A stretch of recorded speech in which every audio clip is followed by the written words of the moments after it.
That's that second chord in the key of, I'm sorry, the sixth chord in the key of C. So if I wanted to embellish that, I could play, instead of A minor, I could play A minor seventh, which adds a flat seventh. A little different flavor. If I wanted to add a seventh, I'd have to pick the major. Like my question though is the B dissonant versus the B7 is totally different. Right, that's totally different. You're taking, remember, stick with families of chords. Major family, minor family, diminished family, augmented family, seventh family. Not seventh family, suspended family.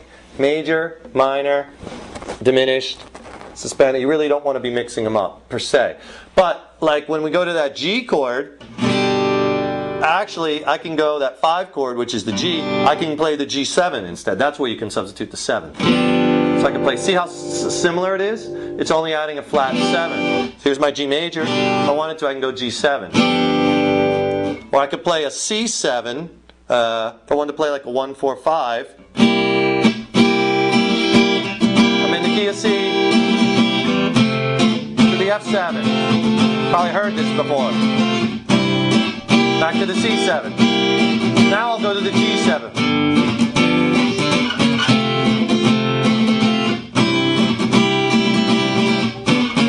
I think you should go over again, which is finally making sense to me, is because I even heard today in my vocal lesson she was talking about the 4 chord to the 1 chord. So right. Back up on that and go over, you know. When I say the 4 chord, I see it. This is the number. Yeah, all your makes sense to say, well, right. The 5 goes to the 1, or right. the 5. Yeah, in the key, in whatever key you're in. Like I said, you just label each degree in order. 1, 2, 3, 4, 5, 6, 7. A lot of times musicians throw that out and people don't know. Right. They go, oh, the 4, the 1. Well, that's why that's in the previous lesson on chord construction. Yeah, for now, yeah. But if watch these other lessons. Remember, guitar is a staircase, and you can't take step 5 without taking step 4. Unless you have a helium balloon. Well, even with a helium balloon, it could pop. Someone could shoot an arrow in it, and then you're done. So you got to kind of go building blocks. Yeah, so in the key of C, your 4 chord is your F, your 5 chord is your G. You know, in the key of C, your 6th chord is the A. Works the same for any major key. All right. So what you want to do, if you want to write a song in the key of C, let's say, is, and again, just as a benchmark, have this chart in front of you. See, what I did with this chart, and this took me a long time, is I wrote every key, all 12 of them, 12 notes, C, G, D, A, E, B, F sharp, D flat or C sharp, A flat, E flat, B flat, F, and I wrote the major scale notes, and then I harmonized it, and I put, okay, you got the major, minor, minor, major, major, minor, diminished for each key, and then the 4-note chord, each key. So there's 14 chords in each key that you could use when you're writing songs that are always going to sound pretty good together. Now, of course, find chords outside the key and toss them in there for spice and interest. But have this in front of you. See, what most people do when they're writing songs, a lot of times if they don't know this, and they might come up with some really cool stuff. But what I found through my experience is you'll find it a lot faster if you know these chords. Instead of sitting there, okay, I'm going to play C. What sounds good? I don't know. Let me try a B flat. Instead of hunting and pecking. Exactly. You'd be hunting and pecking, whereas this can put you right to the stuff that's in the key. It's a good guide to have. And like I said, you want to get that and print it out and use that as a guide. I have another one for minor key where I harmonize the Aeolian mode or natural minor scale and the ascending version of the melodic minor scale. Just some other things you're going to need. I also have a circle of fifths table that you can digest, because this will tell you about majors and relative minors and the notes in every scale. This is really huge. And the orders of sharps and flats. If you don't know what these is, that's okay, because we're going to teach you. These are important because you can then know what notes are in any key just by following these formulas. And you don't even have to have your guitar with you, you know? So that's the beauty of it. Let's write something else real quick. I just want to drive this home so you really understand this. See, a lot of, like Tim said, a lot of materials out there, they don't take the time to explain it. So just throwing things at you, these intervals, and you don't know. They throw it, but they don't show it. Yeah. If you throw it, you got to show it. That's the thing. What we do is for everything that you learn, you apply. We give you some way to apply it, whether it's practice, whether it's going to the video song library and learning a song using those techniques. on instruments. You have to apply what you're learning, or else you're in trouble. Let's pick another key, G major, okay? I did the same exact thing I did here for C major, I did for G major. And I come up with a whole other set of chords. G, which is, again, notice it'll follow that formula. Major, minor, minor, major, major, minor, diminished. In the key of G minor, in the key of G major, the chords are, first chord, of course, G major, your 3-note chord, your triads. A minor, B minor, C major, D major, E minor, and F sharp diminished. Those are in the key of G major. So let's throw some of them together and just see what we get. So let's go G major. I don't know, maybe do B minor. That sounds kind of nice, doesn't it? That G major. I got one you can see if they can pick this up. All right. Arpeggiate a B minor. Yeah. Like start from the bottom all the way up, and then go to E,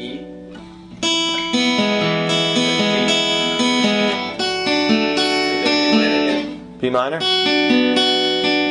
How many times each? and then D and A. So scale down and up. Okay. Right. And then D and A. And then no, and just strum. And then strum down E and then D. No, just and then D. Billy Idol, White Wedding. Oh, Billy Idol, White Wedding. Oh. Ding, ding, ding. Oh. Oh, White Wedding.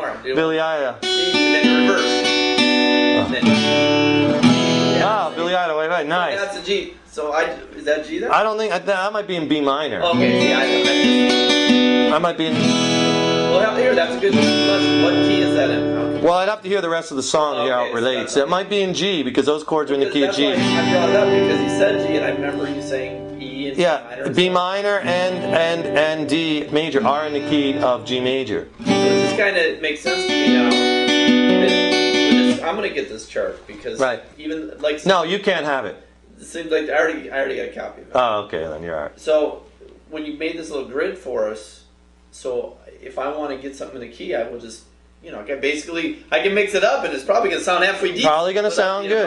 Yeah, sense. yeah, exactly. But some of the chords, like I said, the 5 sounds good going the 1 and the 4. Yeah, but basically it's a guide. There's no reason that I can, without having any background, I can make something that sounds cool. Guys, you don't have to, and ladies, you don't have to have a black belt in music theory to write good songs. Someone you might really come don't. up with something cool just because you Exactly. gave them the notes and they use them. Exactly. It's a order that's not status Right. quo. Like Kurt Cobain didn't have a black belt in music theory. He was an unbelievably gifted and talented songwriter, and he was able to take a few chords that he knew and make the most amazing music with it that just was groundbreaking. And he destroyed the virtuosos of the power rock, but it just showed Right. to me, there's beauty in both. It showed that, I think that really showed that you don't have to be Eddie Van Halen. How many people Right. can be Eddie Van Halen? How many people can strum the F5 and the power chords? Thousands and millions of people. that's right. Eddie Van Halen comes along once a lifetime, not And then a couple everybody of tried those. to pattern after that. Right. Yeah, when Kurt Cobain came out with Nevermind, that drove the stake in the heart of 80s metal. That was it, the day that record broke. I remember. Yeah, that was it. And it was a time, a lot of good stuff in the 80s, but it was time. It was getting kind of old, and Kurt Cobain brought in the whole grunge era with the rest of the Seattle bands that I love, like Soundgarden and Alice in Chains and Pearl Jam and whatnot. But Kurt Cobain was able to take what he knew and write these tremendous songs that a whole generation could relate to and have killer lyrics and killer medley. And he didn't have a black belt in guitar theory, I'm lived sure. under like a bridge or something. When I was reading. Is that right? Yeah, I don't. What he was like, basically down and out dust to. Yeah, is that right? I heard he was a really, kind of shy, kind of guy. He didn't like the attention, the spotlight, and whatnot. Just from what I read, I didn't know the guy. I wish I did. He sounds like a really good guy. Really would be a good guy to get to know.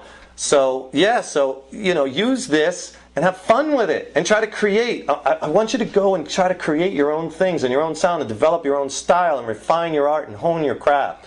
I'm going to just throw some stuff in G major together. I don't know, what do we say, G major, B minor, let's use that D, maybe the E minor. Let's try that.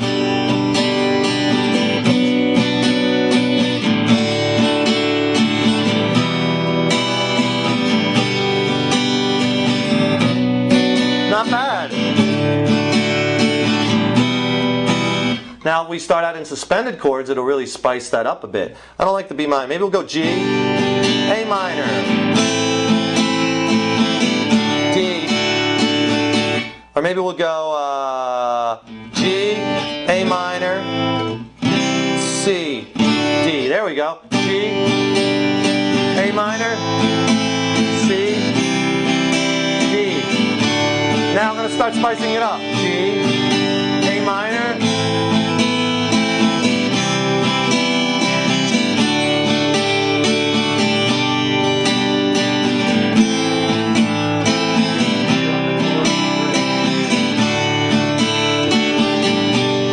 see, I'm starting to spice it up with suspended chords now, or add chords to really start to make it jump out and become a...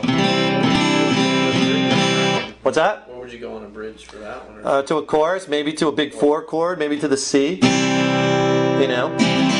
So, I mean, it's infinite what you can do. But the thing to pull out of this lesson is this formula. This major, minor, minor, major, major, minor, diminished. For every major key is the same.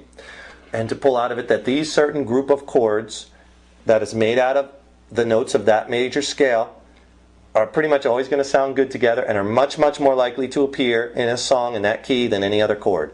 That's what you want to pull out of this, and you want to start creating and start becoming energized by this and creating your own music and your own sounds and putting these chords together and learning how to embellish them with chucks and suspended chords that we're teaching you in the other modules, or how to play, instead of playing the major, play the 7th, or play the minor 7th, or the major 7th. Instead of, like I was playing the G, I might play the G major 7th. If I want to get a little bit jazzier or a little bit more of a sweeter sound, I'll play the C major 7th.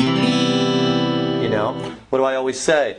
You got to know a lot of chords. That's so important. That's really going to open the doors for you as a songwriter, is knowing a lot of chords. What are the 5 Ks? Really watch that video and download that written lesson, because that's really important. Know the notes on the neck. That's 1 K, actually 6 Ks. Know lots of chords. Know how to play good rhythm. Know how to embellish chords. Know your major scales. And know how to develop your ear. That's critical, those things, for any guitar player, and I really stress them, okay? So enjoy this module. Download these tables and these lessons. Print them out, I mean. You don't have to download, you can print them out right from the site. They're PDF files for the most part, some of them. Watch this module again, because this is huge, and you really need to understand this to develop it to its full potential.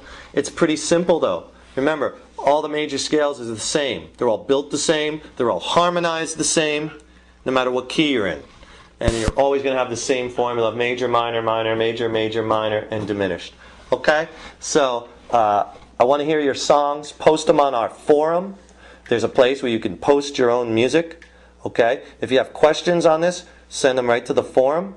Okay? And I want you to have fun, practice the right things, read this theory. It's huge. It's going to help you as a musician. Rock on. I'm David Taub, and I'll see you in the next module. Take care.